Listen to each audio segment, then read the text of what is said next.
Hello friends, আসসালামু আলাইকুম। সবাই কেমন আছেন? আশা রাখি সবাই ভালো আছেন। তো গাইস, অনেকদিন পর আবার আপনাদের মাঝে হাজির হয়ে গেলাম খুবই স্পেশাল একটি ভিডিও নিয়ে। অ্যান্ড গাইস, আজকের ভিডিও টাইটেল এবং থাম্বনেল থেকেই হয়তো আপনারা বুঝতে পেরেছেন।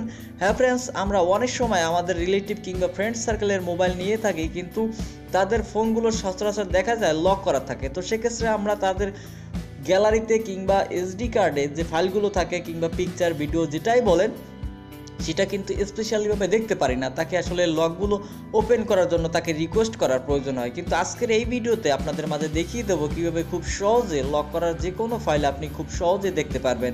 তো গাইস, অবশ্যই শুরু থেকে শেষ পর্যন্ত আমাদের আজকের এই ভিডিওটি ফলো করলে আপনি 100% পারবেন। তো অবশ্যই যারা এখন পর্যন্ত আমাদের চ্যানেলটিতে জয়েন করার পর সাবস্ক্রাইব করেন, অবশ্যই চ্যানেলটি সাবস্ক্রাইব করবেন। অ্যান্ড যারা অলরেডি সাবস্ক্রাইব করে সর্বদা পাশে রয়েছেন, তাদেরকে থ্যাংক ইউ সো মাচ। তো গাইস, আর কথা না বাড়িয়ে আমরা সরাসরি মেন ভিডিও ফুটেজে চলে যাব। অ্যান্ড গাইস, আপনাদের কিছু প্রুফ দেখাই। এই মুহূর্তে আমরা আসলে গ্যালারিতে চলে আসলাম।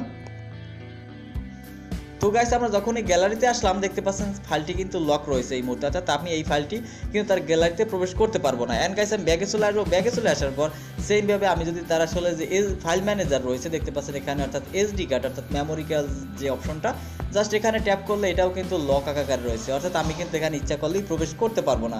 অ্যান্ড গাইস, সেটা কীভাবে আপনি এখন এইটা আনলক করে দেখবেন? তো গাইস, এর জন্য আপনাকে যে কাজটি করতে হবে, আমাদের ভিডিও অনুসারে আপনাকে টোটালি প্রসেসিংটি করতে হবে।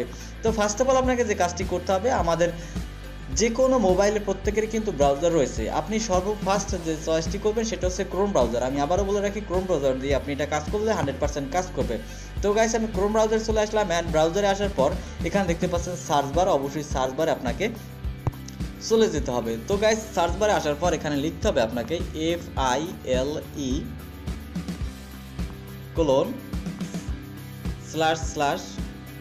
আবার একটু লক করেন, ফাইল FILE:/ এরপর হচ্ছে এসডি কার্ড SDCARD। আবার একটু লক্ষ্য করেন এবং আপনাদের জন্য আমি স্ক্রিনে দিয়ে দিচ্ছি, অবশ্যই একটু লক্ষ্য করবেন। অ্যান্ড গাইস, এখানে দেখতে পাচ্ছেন এন্টার, অবশ্যই অর্থাৎ সার্চ বার, এখানে সার্চ বার রয়েছে, সার্চ বারে ক্লিক করবেন। তো গাইস, আমি এখানে সার্চ বারে ক্লিক করবো। অ্যান্ড সার্চ বারে ক্লিক করে দেওয়ার সাথে সাথে আপনার সামনে তার যে এসডি কার্ড অপশনটা রয়েছে সেটা কিন্তু এখানে ওপেন হয়ে যাবে। তো দেখতে পাচ্ছেন এখানে তার মেমোরি কার্ডটা কিন্তু শো করেছে। তো গাইস, এখন থেকে আমি এখন খুব সহজেই কিন্তু তার মেমোরি কার্ডে প্রবেশ করার পর সব কিছু দেখে নিতে পারবো। উদাহরণস্বরূপ আপনাদের যদি দেখাই, সেক্ষেত্রে আমরা এখানে তার যে আপনার পিকচার যে অপশনটা অর্থাৎ গ্যালারি যে অপশনটা সেখানে প্রবেশ করলাম। অ্যান্ড গাইস, এখানে প্রবেশ করার পর আমি তার ফোল্ডারে প্রবেশ করবো। অ্যান্ড দেখবো তার যে আসলে ফোল্ডারের যে আসলে পিকচারগুলো রয়েছে সেগুলো দেখা যায় কিনা। তো গাইস, দেখতে পাচ্ছেন আমি আসলে ক্লিক করার সাথে সাথে কিন্তু পিকচারটা ওপেন হয়ে গেল। তো গাইস, এইভাবে খুব সহজে আপনি কিন্তু তার এই ট্রিক্সটির মাধ্যমে তার এসডি কার্ডে সরাসরি ঢুকে দিতে পারেন এবং দেখে নিতে পারেন তার সব কিছু।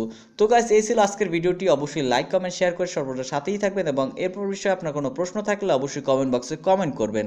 দেখা হচ্ছে পরবর্তীতে অন্য কোনো টিপস অ্যান্ড ট্রিক্স নিয়ে। ধন্যবাদ।